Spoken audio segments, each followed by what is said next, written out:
ಈ ಬಾರಿಯ IPL ಟೂರ್ನಿಗೆ count down ಶುರುವಾಗಿದೆ. ಫ್ಯಾನ್ಸ್ ಅಂತೂ ಈಗಾಗಲೇ IPL ಟೀಮ್ಗಳ ಬಗ್ಗೆ ಚರ್ಚೆ ನಡೆಸ್ತಾನೆ ಇದ್ದಾರೆ. 10 ಟೀಮ್ಗಳ ಪೈಕಿ ಅತ್ಯಂತ ಸ್ಟ್ರಾಂಗ್ ಯಾವುದು, ಟ್ರೋಫಿ ಗೆಲ್ಲೋಕೆ ಈ ಬಾರಿ ಯಾರು favourite, highest scorer, highest wicket taker ಯಾರಾಗಬಹುದು, ಎಲ್ಲ ಲೆಕ್ಕಾಚಾರಗಳು ಕೂಡ ನಡೀತಾ ಇದೆ. ಇವತ್ತಿನ ಎಪಿಸೋಡ್ನಲ್ಲಿ IPLನಲ್ಲಿ ನಮ್ಮ RCB ಸೇರಿದಂತೆ 10 ಟೀಮ್ಗಳಲ್ಲಿ ಯಾವ ತಂಡದಲ್ಲಿ ಎಷ್ಟು ಮಂದಿ ಆಲ್ರೌಂಡರ್ಸ್ ಇದ್ದಾರೆ ಅನ್ನೋದನ್ನು ನೋಡೋಣ.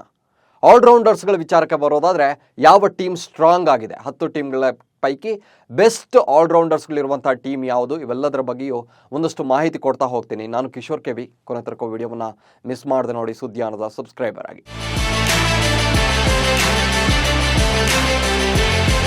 ಸ್ನೇಹಿತರೆ, T20 ಫಾರ್ಮೆಟ್ನಲ್ಲಿ ಆಲ್ರೌಂಡರ್ಸ್ಗಳ ರೋಲ್ ಎಷ್ಟು ಇಂಪಾರ್ಟೆಂಟ್ ಆಗಿದೆ ಅನ್ನೋದು ನಿಮಗೆ ಗೊತ್ತೇ ಇದೆ. ಬ್ಯಾಟಿಂಗ್ ಮತ್ತು ಬೌಲಿಂಗ್ ಎರಡೂ ಮಾಡೋ ಸಾಮರ್ಥ್ಯವಿರುವಂಥ ಆಟಗಾರರು ಟೀಮ್ನಲ್ಲಿ ಹೆಚ್ಚಿನ ಸಂಖ್ಯೆಯಲ್ಲಿದ್ದಾರೆ ಅಂದರೆ ಅದು ಆ ಟೀಮ್ಗೆ ತುಂಬಾ ದೊಡ್ಡ ಅಡ್ವಾಂಟೇಜ್. ಟೀಮ್ನ ಕ್ವಾಲಿಟಿ ಕೂಡ ಹೆಚ್ಚಾಗುತ್ತೆ. ಇಡೀ ಮ್ಯಾಚನ್ನು ಟರ್ನ್ ಮಾಡೋ ತಾಕತ್ತು ಆಲ್ರೌಂಡರ್ಸ್ಗಳಿಗಿರುತ್ತೆ. ಈ ಹಿಂದೆ ಕೂಡ ಹಲವು ಬಾರಿ ಇದು ಪ್ರೂವ್ ಆಗಿದೆ. IPLನಲ್ಲೇ ಸಾಕಷ್ಟು ಬಾರಿ ಆಲ್ರೌಂಡರ್ಸ್ಗಳು ಮ್ಯಾಚನ್ನು ಗೆಲ್ಲಿಸಿರೋ ಉದಾಹರಣೆಗಳು ಸಾಕಷ್ಟಿವೆ. ಈ ಬಾರಿ IPLನಲ್ಲಿರೋ ಟೀಮ್ಗಳಲ್ಲಿನ ಆಲ್ರೌಂಡರ್ಸ್ಗಳ ಲಿಸ್ಟನ್ನು ಈಗ ತೋರಿಸ್ತಾ ಹೋಗ್ತೀನಿ. ಯಾವ ಟೀಮ್ನಲ್ಲಿ ಯಾರೆಲ್ಲ ಆಲ್ರೌಂಡರ್ಸ್ಗಳಿದ್ದಾರೆ, ಎಷ್ಟು ಮಂದಿ ಇದ್ದಾರೆ, ಆಲ್ರೌಂಡರ್ಸ್ಗಳ ವಿಚಾರವಾಗಿ ಯಾವ ಟೀಮ್ ಸ್ಟ್ರಾಂಗ್ ಆಗಿದೆ ಅನ್ನೋದನ್ನು ಇಲ್ಲಿ ಸ್ಟೆಪ್ ಬೈ ಸ್ಟೆಪ್ ನೋಡ್ತಾ ಹೋಗೋಣ. ಫಸ್ಟ್ಗೆ ಶಾರುಖ್ ಖಾನ್ ಒಡೆತನದ KKR ಟೀಮ್ ಬಗ್ಗೆ ನೋಡೋಣ. KKRನಲ್ಲಿ ಒಟ್ಟು 5 ಮಂದಿ ಫುಲ್ ಫ್ಲೆಡ್ಜ್ ಆಲ್ರೌಂಡರ್ಸ್ಗಳಿದ್ದಾರೆ. ಅಂದರೆ ಇದು ಪ್ಲೇಯಿಂಗ್ 11 ಅಂತೇನಲ್ಲ, ಓವರ್ ಆಲ್ ಆಗಿ 5 ಬೆಸ್ಟ್ ಆಲ್ರೌಂಡರ್ಸ್ಗಳು. ಪ್ಲೇಯಿಂಗ್ 11ನಲ್ಲಿ ಈ ಎಲ್ಲ ಆಲ್ರೌಂಡರ್ಸ್ಗಳು ಕೂಡ ಪ್ಲೇಯಿಂಗ್ 11ನಲ್ಲಿ ಚಾನ್ಸ್ ಪಡಿತಾರೆ. ಇದು ಪ್ಲೇಯಿಂಗ್ 11ನಲ್ಲಿ ಪಿಕ್ ಮಾಡಿರುವಂತಹ ಆಲ್ರೌಂಡರ್ಸ್ ಅಲ್ಲ. ಓವರ್ ಆಲ್ ಆಗಿ ಇಡೀ KKRನ ಟೀಮ್ ಮೆಂಬರ್ಸ್ಗಳ ಪೈಕಿ ಎಷ್ಟು ಮಂದಿ ಆಲ್ರೌಂಡರ್ಸ್ ಇದ್ದಾರೆ ಅಂತ ಈ ಪೈಕಿ ನೋಡೋದಾದರೆ KKRನಲ್ಲಿ ಒಟ್ಟು 5 ಮಂದಿ ಆಲ್ರೌಂಡರ್ಸ್ಗಳು ಕಾಣ್ತಾರೆ. ಆಂಡ್ರೂ ರಸೆಲ್, ಅಂಕುಲ್ ರಾಯ್, ರಮಣ್ ದೀಪ್ ಸಿಂಗ್, ವೆಂಕಟೇಶ್ ಅಯ್ಯರ್ ಮತ್ತು ರದರ್ಫೋರ್ಡ್, ಇವಿಷ್ಟು 5 ಮಂದಿ ಪ್ಲೇಯರ್ಸ್ಗಳು KKRನಲ್ಲಿರುವಂತಹ ಆಲ್ರೌಂಡರ್ಸ್ಗಳು. ಈ ಪೈಕಿ ಆಂಡ್ರೆ ರಸೆಲ್ ಮತ್ತು ರಮಣ್ ದೀಪ್ ಸಿಂಗ್ ಇವರಿಬ್ಬರು ಕೂಡ ಬೆಸ್ಟ್ ಆಲ್ರೌಂಡರ್ಸ್ ಅಂತ ಹೇಳ್ಬೋದು. ಆದರೆ ವೆಂಕಟೇಶ್ ಅಯ್ಯರ್ ಅವರು ಅಷ್ಟಾಗಿ ಬೌಲಿಂಗ್ ಮಾಡೋದಿಲ್ಲ, ಬಟ್ ಆದರೂ ಕೂಡ ಇವರು ಆಲ್ರೌಂಡರ್ ಅಂತ ಗುರ್ಸ್ಕೊಂಡವರು. ಆದರೆ ಅಷ್ಟೊಂದು ಆಲ್ರೌಂಡರ್ ಆಗಿ ಅಷ್ಟೊಂದು ಕ್ಲಿಕ್ ಆಗಿಲ್ಲ ಹಿಂದೆ. ಸ್ಟಿಲ್ ಇರೋದ್ರಲ್ಲಿ ಓಕೆ ಅಂತ ಅವರ ಹೆಸರನ್ನು ಕೂಡ ಇಲ್ಲಿ ಪರಿಗಣಿಸಲಾಗಿದೆ. ಇನ್ನು ಆಂಡ್ರೆ ರಸೆಲ್ ಕೂಡ ಇತ್ತೀಚಿನ ದಿನಗಳಲ್ಲಿ ಹೇಳ್ಕೊಳ್ಳುವಷ್ಟು ಎಫೆಕ್ಟಿವ್ ಆಗಿಲ್ಲ. ಕಳೆದ ಬಾರಿ IPLನಲ್ಲೂ ಕೂಡ ಅಷ್ಟೊಂದು ಹೇಳ್ಕೊಳ್ಳುವಂಥ ಪರ್ಫಾರ್ಮೆನ್ಸ್ ನೀಡಿರಲಿಲ್ಲ. ಆಗಾಗ ಇಂಜುರಿಗೊಳಗಾಗ್ತಾರೆ, ಫಾರ್ಮ್ ಸಮಸ್ಯೆಯನ್ನು ಕೂಡ ಎದುರಿಸ್ತಾನೆ ಇರ್ತಾರೆ. ಟೋಟಲ್ ಆಗಿ KKRನಲ್ಲಿ ಒಟ್ಟು 5 ಮಂದಿ ಆಲ್ರೌಂಡರ್ಸ್ಗಳಿದ್ದಾರೆ. ಇನ್ನು ಸನ್ರೈಸರ್ಸ್ ಹೈದರಾಬಾದ್ ಟೀಮ್ನ ಆಲ್ರೌಂಡರ್ಸ್ಗಳ ಲಿಸ್ಟ್ಗೆ ಬರೋದಾದರೆ ಈ ಟೀಮ್ನಲ್ಲಿ ಒಟ್ಟು 7 ಮಂದಿ ಎಫೆಕ್ಟಿವ್ ಆಲ್ರೌಂಡರ್ಸ್ ಇದ್ದಾರೆ. ಆಲ್ರೌಂಡರ್ಸ್ಗಳ ವಿಚಾರಕ್ಕೆ ಬರೋದಾದರೆ ಸನ್ರೈಸರ್ಸ್ ಟೀಮ್ ತುಂಬಾ ಸ್ಟ್ರಾಂಗ್ ಆಗಿದೆ. ಯಾಕೆ ಅನ್ನೋದನ್ನು ಹೇಳ್ತಾ ಹೋಗ್ತೀನಿ. Marco Jansen, Washington Sundar, Sanvir Singh, Nitish Kumar Reddy, Shahbaz Ahmed, Hasaranga, ಹಾಗೆಯೇ ಪ್ಯಾಟ್ ಕಮಿನ್ಸ್, ಇವಿಷ್ಟು ಮಂದಿ ಆಲ್ರೌಂಡರ್ಸ್ಗಳು SRH ಟೀಮ್ನಲ್ಲಿದ್ದಾರೆ. ಟೋಟಲ್ 7 ಮಂದಿ ಆಲ್ರೌಂಡರ್ಸ್ಗಳಿದ್ದಾರೆ. ಈ ಪೈಕಿ ಮಾರ್ಕೋ ಜಾನ್ಸನ್, ಸೌತ್ ಆಫ್ರಿಕಾದ ಪ್ಲೇಯರ್ ಮಾರ್ಕೋ ಜಾನ್ಸನ್ ತುಂಬ ಅಗ್ರೆಸಿವ್ ಕ್ರಿಕೆಟರ್, ಬ್ಯಾಟಿಂಗ್ ಮತ್ತು ಬೌಲಿಂಗ್ ಎರಡೂ ಕೂಡ ಮಾಡ್ತಾರೆ. ಹಾಗೆ ವಾಷಿಂಗ್ಟನ್ ಸುಂದರ್ ಬಗ್ಗೆಯೂ ನಿಮಗೆ ಗೊತ್ತೇ ಇದೆ, ಸ್ಪಿನ್ನರ್ ಕಮ್ ಆಲ್ರೌಂಡರ್, ಒಬ್ಬ ಎಫೆಕ್ಟಿವ್ ಆಲ್ರೌಂಡರ್ ಅವರು ಕೂಡ. ಇನ್ನು ಹಸರಂಗ ಕೂಡ RCB ಟೀಮ್ನಲ್ಲಿದ್ದರು ಈ ಹಿಂದೆ. ಹಸರಂಗ ಬ್ಯಾಟಿಂಗ್ನಲ್ಲೂ ಪರ್ಫಾರ್ಮ್ ಮಾಡ್ತಾರೆ, ಬೌಲಿಂಗ್ ಅಂತೂ ತುಂಬ ಚೆನ್ನಾಗಿ ಸ್ಪಿನ್ ಬೌಲರ್ ಆಗಿ ಗುರುತಿಸ್ಕೊಂಡಿರುವಂಥದ್ದು. ಇನ್ನು ಆಸ್ಟ್ರೇಲಿಯಾದ ಪ್ಯಾಟ್ ಕಮಿನ್ಸ್ ಕೂಡ ಇತ್ತೀಚಿನ ದಿನಗಳಲ್ಲಿ ಒಬ್ಬ ಬ್ಯಾಟ್ಸ್ಮನ್ ಆಗಿಯೂ ಚೆನ್ನಾಗಿ ಆಡ್ತಾರೆ. ಈವನ್ ಟೆಸ್ಟ್ ಕ್ರಿಕೆಟ್ ಆಗಲಿ, ಒನ್ ಡೇನಲ್ಲಾಗಲಿ ಒಬ್ಬ ಬ್ಯಾಟಿಂಗ್ನಲ್ಲೂ ಕೂಡ ಅವರು ಪರ್ಫಾರ್ಮ್ ಮಾಡಿದ್ದಾರೆ. ಕೆಲ ಮ್ಯಾಚ್ಗಳನ್ನು ಬ್ಯಾಟಿಂಗ್ ಮಾಡಿಯೂ ವಿನ್ ಮಾಡಿಸ್ಕೊಟ್ಟಿದ್ದಾರೆ ಅವರ ಟೀಮ್ಗೆ. ಸೊ ಈ ಕಾರಣಕ್ಕಾಗಿ SRH ಟೀಮ್ನ ಕ್ಯಾಪ್ಟನ್ ಆಗಿರುವಂಥ ಪ್ಯಾಟ್ ಕಮಿನ್ಸ್ರನ್ನು ಕೂಡ ಇಲ್ಲಿ ಆಲ್ರೌಂಡರ್ಸ್ಗಳ ಲಿಸ್ಟ್ಗೆ ಸೇರಿಸಲಾಗಿದೆ. ನೋಡಿ, ಸನ್ರೈಸರ್ಸ್ ಹೈದರಾಬಾದ್ ಬಳಿ ಟಾಪ್ ಕ್ಲಾಸ್ ಆಲ್ರೌಂಡರ್ಸ್ಗಳ ಒಂದು ಪಡೆಯೇ ಇದೆ. ಇಲ್ಲಿ ಪ್ಲೇಯಿಂಗ್ 11ನಲ್ಲಿ ಆಡಿಸೋಕೆ ಪ್ಲೆಂಟಿ ಆಫ್ ಆಪ್ಷನ್ ಇದೆ ಅವ್ರ ಬಳಿ. KKRಗೆ ಕಂಪೇರ್ ಮಾಡಿದ್ರೆ ಹೈದರಾಬಾದ್ ಸನ್ರೈಸರ್ಸ್ನಲ್ಲಿ ಆಲ್ರೌಂಡರ್ಸ್ ಲೈನಪ್ ಇದೆಯಲ್ಲ, ಅದು ತುಂಬಾ ಸ್ಟ್ರಾಂಗ್ ಇದೆ. ಆಲ್ರೌಂಡರ್ಸ್ಗಳ ವಿಚಾರಕ್ಕೆ ಬರೋದಾದರೆ SRH one of the best unit ಅಂತಾನೆ ಹೇಳ್ಬೋದು. ನೆಕ್ಸ್ಟ್ ಚೆನ್ನೈ ಸೂಪರ್ ಕಿಂಗ್ಸ್ ಟೀಮ್ನ ಆಲ್ರೌಂಡರ್ಸ್ಗಳನ್ನು ನೋಡೋಣ. ಚೆನ್ನೈ ಸೂಪರ್ ಕಿಂಗ್ಸ್ನಲ್ಲಿ ಮೈನ್ ಆಲ್ರೌಂಡರ್ಸ್ಗಳಾಗಿ ರವೀಂದ್ರ ಜಡೇಜಾ ಇದ್ದಾರೆ. ನ್ಯೂಜಿಲ್ಯಾಂಡ್ನ Rachin Ravindra first time IPL debut ಮಾಡ್ತಾ ಇದ್ದಾರೆ ಈಗ. ಸೊ ಅವರು ಕೂಡ ಆಲ್ರೌಂಡರೇ.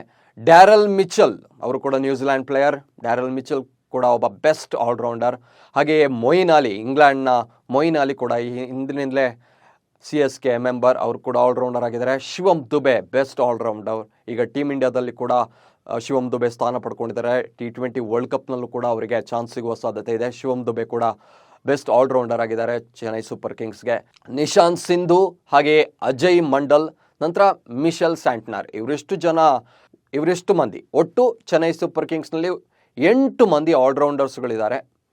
ಈ ಪೈಕಿ ರವೀಂದ್ರ ಜಡೇಜಾ, ಡ್ಯಾರೆಲ್ ಮಿಚೆಲ್ ಮತ್ತು ಶಿವಮ್ ದುಬೆ ಇವರಂತೂ ಧೋನಿ ಟೀಮ್ನ ಮೇನ್ ವೆಪನ್ಸ್ ಅಂತಲೇ ಹೇಳ್ಬೋದು. CSKನಲ್ಲೂ ತುಂಬ ಹೈ ಸ್ಟ್ಯಾಂಡರ್ಡ್ ಆಲ್ರೌಂಡರ್ಸ್ಗಳಿದ್ದಾರೆ. ಹೀಗಾಗಿ no doubt Chennai super Kings also one of the best all rounders unit. ಇನ್ನು ಮುಂಬೈ ಇಂಡಿಯನ್ಸ್ನಲ್ಲಿ ಯಾರೆಲ್ಲ ಆಲ್ರೌಂಡರ್ಸ್ ಇದ್ದಾರೆ ಅನ್ನೋದನ್ನು ನೋಡೋಣ. ಆಲ್ರೌಂಡರ್ಸ್ಗಳ ಪೈಕಿ ಮುಂಬೈ ಇಂಡಿಯನ್ಸ್ ಆಲ್ರೌಂಡರ್ಸ್ಗಳ ಪೈಕಿ ಫಸ್ಟ್ ಹೆಸರು ಬರೋದೇ ಹಾರ್ದಿಕ್ ಪಾಂಡ್ಯ. ಈ ಬಾರಿ ಮುಂಬೈ ಇಂಡಿಯನ್ಸ್ನ ಕ್ಯಾಪ್ಟನ್ ಬೇರೆ. ಪಾಂಡ್ಯ ಆದಮೇಲೆ ರೊಮಾರಿಯೋ ಶೆಫರ್ಡ್ ಕೂಡ ಆಲ್ರೌಂಡರ್ ಆಗಿದ್ದಾರೆ. ಮೊಹಮ್ಮದ್ ನಬಿ ಇದ್ದಾರೆ. ಅಫ್ಘಾನಿಸ್ತಾನದ ಮೊಹಮ್ಮದ್ ನಬಿ ಬೌಲಿಂಗ್ ಮತ್ತು ಬ್ಯಾಟಿಂಗ್ ಎರಡು ಕೂಡ ಮಾಡೋದ್ರಿಂದ ಅವರು ಕೂಡ ಇಲ್ಲಿ ಲಿಸ್ಟ್ನಲ್ಲಿದ್ದಾರೆ. ಹಾಗೆಯೇ ಶಮ್ಸ್ ಮುಲಾನಿ, ನಂತರ ಶಿವಾಲಿಕ್ ಶರ್ಮಾ, ಹಾಗೆ ಅನ್ಶುಲ್ ಕಂಬೋಜ್, ನಮನ್ ಧೀರ್. ಈ ಪೈಕಿ ಮೇನ್ ಆಲ್ರೌಂಡರ್ಸ್ ಅಂದರೆ ಮುಂಬೈ ಇಂಡಿಯನ್ಸ್ಗೆ ಹಾರ್ದಿಕ್ ಪಾಂಡ್ಯ, ರೊಮಾರಿಯೋ ಶೆಫರ್ಡ್ ಇವರು ಇಬ್ಬರು ಮೇನ್ ಆಲ್ರೌಂಡರ್ಸ್ ಮುಂಬೈ ಇಂಡಿಯನ್ಸ್ ಪಾಲಿಗೆ. ಒಟ್ಟು ಮುಂಬೈ ಇಂಡಿಯನ್ಸ್ನಲ್ಲಿ 7 ಮಂದಿ ಆಲ್ರೌಂಡರ್ಸ್ಗಳಿದ್ದಾರೆ. ಆದರೆ ಎಫೆಕ್ಟಿವ್ ಆಲ್ರೌಂಡರ್ಸ್ ಅಂತ ಅನ್ಸ್ಕೊಳ್ಳೋದು ಇಲ್ಲಿ ಪಾಂಡ್ಯ ಮತ್ತು ರೊಮಾರಿಯೋ ಶೆಫರ್ಡ್ ಇವರಿಬ್ಬರೇ. ಇನ್ನು ರಾಜಸ್ಥಾನ್ ರಾಯಲ್ಸ್ ಟೀಮ್ನ ವಿಚಾರಕ್ಕೆ ಬರೋದಾದರೆ ರಾಯಲ್ಸ್ನಲ್ಲಿ ಅಷ್ಟೊಂದು ಆಲ್ರೌಂಡರ್ಸ್ಗಳು ಯಾರೂ ಇಲ್ಲ. ಇವರ ಆಲ್ರೌಂಡರ್ಸ್ ಲಿಸ್ಟ್ ತುಂಬ ಸಣ್ಣದಿದೆ. ತುಂಬ ಸಣ್ಣದು ಅಂದರೆ ಕೇವಲ ಇಬ್ಬರೇ ಪ್ಲೇಯರ್ಸ್ಗಳಿರೋದು, ರಿಯಾನ್ ಪರಾಗ್ ಮತ್ತು ಆರ್ ಅಶ್ವಿನ್. ಇವರಿಬ್ಬರನ್ನ ಬಿಟ್ಟರೆ ಇನ್ಯಾರು ಕೂಡ ಆಲ್ರೌಂಡರ್ಸ್ಗಳಂತ ಯಾರೂ ಇಲ್ಲ. ಈವನ್ ರಿಯಾನ್ ಪರಾಗ್ ಮತ್ತು ಆರ್ ಅಶ್ವಿನ್ರನ್ನ ಕೂಡ ಆಲ್ರೌಂಡರ್ಸ್ ಅಂತ, ಅದು ಫುಲ್ ಫ್ಲೆಡ್ಜ್ ಆಲ್ರೌಂಡರ್ಸ್ ಅಂತ ಇಲ್ಲಿ ಪರಿಗಣಿಸೋಕೆ ಆಗೋದಿಲ್ಲ. ಆದರೂ ಕೂಡ ಈಗ ಬೇರೆ ಆಪ್ಷನ್ ಇಲ್ಲದೆ ಇರೋದ್ರಿಂದ ಇವರನ್ನು ಇಲ್ಲಿ ಆಲ್ರೌಂಡರ್ಸ್ ಲಿಸ್ಟ್ನಲ್ಲಿ ಕನ್ಸಿಡರ್ ಮಾಡಲಾಗಿದೆ. ಇರೋದ್ರಲ್ಲಿ ಇವರಿಬ್ಬರನ್ನಷ್ಟೇ ಲಿಸ್ಟ್ ಮಾಡ್ಕೊಳ್ಬೋದು. ಸೊ ಆಲ್ರೌಂಡರ್ಸ್ಗಳ ವಿಚಾರಕ್ಕೆ ಬರೋದಾದರೆ ರಾಜಸ್ಥಾನ್ ರಾಯಲ್ಸ್ ಅತ್ಯಂತ ವೀಕ್ ಟೀಮ್ ಅಂತಲೇ ಹೇಳ್ಬೋದು. ನೆನಪಿರಲಿ, ಇದು ಆಲ್ರೌಂಡರ್ಸ್ಗಳ ವಿಚಾರದಲ್ಲಷ್ಟೇ. ನೆಕ್ಸ್ಟ್ ದೆಹಲಿ ಕ್ಯಾಪಿಟಲ್ಸ್, ಇವರಲ್ಲೂ ಅಷ್ಟೇ 4 ಮಂದಿ ಆಲ್ರೌಂಡರ್ಸ್ಗಳು ಸಿಗ್ತಾರಷ್ಟೇ. ಅಕ್ಸರ್ ಪಟೇಲ್, ಲಲಿತ್ ಯಾದವ್, ಮಿಚೆಲ್ ಮಾರ್ಷ್, ಸುಮಿತ್ ಕುಮಾರ್. ಈ ಪೈಕಿ ಅಕ್ಸರ್ ಪಟೇಲ್ ಮತ್ತು ಮಿಚೆಲ್ ಮಾರ್ಷ್ ಇವರಿಬ್ಬರು ಕೂಡ ಆಲ್ರೌಂಡರ್ಸ್ ದೆಹಲಿ ಕ್ಯಾಪಿಟಲ್ಸ್ನ ಪ್ಲೇಯಿಂಗ್ 11ನಲ್ಲಿ ಕಾಣಿಸ್ಕೊಳ್ಬೋದು. ಟೋಟಲ್ ಆಗಿ ದೆಹಲಿ ಕ್ಯಾಪಿಟಲ್ಸ್ನಲ್ಲಿ 4 ಮಂದಿ ಆಲ್ರೌಂಡರ್ಸ್ಗಳಿದ್ದಾರೆ ಅಷ್ಟೇ. ಇನ್ನು ಪಂಜಾಬ್ ಕಿಂಗ್ಸ್ನಲ್ಲಂತೂ ಆಲ್ರೌಂಡರ್ಸ್ಗಳ ದೊಡ್ಡ ದಂಡೇ ಇದೆ. Rishi Dhawan, Sam Curran, Sikandar Raza, Shivam Singh, Chris Woakes, Harshal Patel, Vishwanath Singh, Livingstone. ಹೀಗೆ ಒಟ್ಟು 8 ಮಂದಿ ಆಲ್ರೌಂಡರ್ಸ್ಗಳು ಕಿಂಗ್ಸ್ 11 ಪಂಜಾಬ್ನಲ್ಲಿದ್ದಾರೆ. ಇನ್ನು ಗುಜರಾತ್ ಟೈಟಾನ್ಸ್ ಟೀಮ್ನ ಆಲ್ರೌಂಡರ್ಸ್ಗಳನ್ನು ನೋಡೋದಾದರೆ GTಯಲ್ಲಿ ರಾಹುಲ್ ತೆವಾಟಿಯಾ, ಜಯಂತ್ ಯಾದವ್, ವಿಜಯ್ ಶಂಕರ್, ಒಮರ್ ಜಾಯ್, ರಶೀದ್ ಖಾನ್. ಒಟ್ಟು 5 ಮಂದಿ ಆಲ್ರೌಂಡರ್ಸ್ಗಳು ಗುಜರಾತ್ ಟೈಟಾನ್ಸ್ ಟೀಮ್ನಲ್ಲಿ ಕಾಣಿಸ್ಕೊಳ್ತಾರೆ. ಇನ್ನು KL ರಾಹುಲ್ ಕ್ಯಾಪ್ಟನ್ ಆಗಿರುವಂಥ ಲಕ್ನೋ ಸೂಪರ್ ಜೈಂಟ್ಸ್ನಲ್ಲಿ ಒಟ್ಟು 7 ಮಂದಿ ಆಲ್ರೌಂಡರ್ಸ್ಗಳಿದ್ದಾರೆ. ಲಕ್ನೋ ಟೀಮ್ನಲ್ಲಿ ಒಟ್ಟು 7 ಮಂದಿ ಆಲ್ರೌಂಡರ್ಸ್. ಈ ಪೈಕಿ Krishnappa Gowtham, Krunal Pandya, Marcus Stoinis, Prerak Mankad, Arshin Kulkarni, David Willey, Kyle Mayers. ಇವರಿಷ್ಟು ಮಂದಿ ಆಲ್ರೌಂಡರ್ಸ್ಗಳು ಲಕ್ನೋ ಸೂಪರ್ ಜೈಂಟ್ಸ್ನಲ್ಲಿದ್ದಾರೆ. Next Royal Challengers Bengaluru. Okay, ನಮ್ಮ RCB ಆಲ್ರೌಂಡರ್ಸ್ ಲಿಸ್ಟ್ನಲ್ಲಿ ಒಟ್ಟು 6 ಮಂದಿ ಪ್ಲೇಯರ್ಸ್ ಇದ್ದಾರೆ. Cameron Green, Glenn Maxwell, Mahipal Lomror, Manoj Bhandage, Tom Curran, Swapnil Singh. ಈ ಪೈಕಿ ಕ್ಯಾಮ್ರೋನ್ ಗ್ರೀನ್ ಮತ್ತು ಗ್ಲೇನ್ ಮ್ಯಾಕ್ಸ್ವೆಲ್ ಹಾಗೆಯೇ ಫುಲ್ ಫಿಟ್ ಆದರೆ ಟಾಮ್ ಕರನ್, ಈ 3 ಆಲ್ರೌಂಡರ್ಸ್ಗಳು ಪ್ಲೇಯಿಂಗ್ 11ನಲ್ಲಿ ಇರಬಹುದು ಏನೋ. ಟೋಟಲ್ ಆಗಿ RCBಯಲ್ಲಿ 6 ಮಂದಿ ಆಲ್ರೌಂಡರ್ಸ್ಗಳಿದ್ದಾರೆ. ಸೊ RCB ಕೂಡ one of the best all rounders unit ಅಂತಾನೆ ಇಲ್ಲಿ ಲಿಸ್ಟ್ ಮಾಡ್ಬೋದು. ಓವರ್ ಆಲ್ ಆಗಿ ಅಂತೂ ಟಾಪ್ ಕ್ವಾಲಿಟಿ ಆಲ್ರೌಂಡರ್ಸ್ಗಳಿರೋ ಟೀಮ್ಗಳನ್ನು ನೋಡೋದಾದರೆ CSK, ಹೈದರಾಬಾದ್, ಪಂಜಾಬ್, RCB ಮತ್ತು ಲಕ್ನೋ ಸೂಪರ್ ಜೈಂಟ್ಸ್. ಈ 5 ಟೀಮ್ಗಳಿವೆ. ಇಲ್ಲಿ ಟಾಪ್ 5ನಲ್ಲಿರುವಂಥದ್ದು ಈ 5 ಟೀಮ್ಗಳು ಆಲ್ರೌಂಡರ್ಸ್ಗಳ ವಿಚಾರದಲ್ಲಿ. ನಿಮ್ಮ ಪ್ರಕಾರ ಈ ಪೈಕಿ ಬೆಸ್ಟ್ ಆಲ್ರೌಂಡರ್ಸ್ಗಳ ಟೀಮ್ ಯಾವುದು, ಟಾಪ್ 1 ಟೀಮ್ ಯಾವುದು ಅನ್ನೋದನ್ನು, ಹಾಗೆ RCB ಆಲ್ರೌಂಡರ್ಸ್ಗಳು ಸ್ಟ್ರಾಂಗ್ ಆಗಿದ್ದಾರಾ, ಈ ಬಗ್ಗೆ ನಿಮ್ಗೆ ಏನು ಅನಿಸುತ್ತೆ ಅನ್ನೋದನ್ನು ಕಾಮೆಂಟ್ಸ್ ಮೂಲಕ ತಿಳಿಸಿ. ಸುದ್ದಿಯನ್ನು ಫಾಲೋ ಮಾಡಿ. ನಮಸ್ಕಾರ.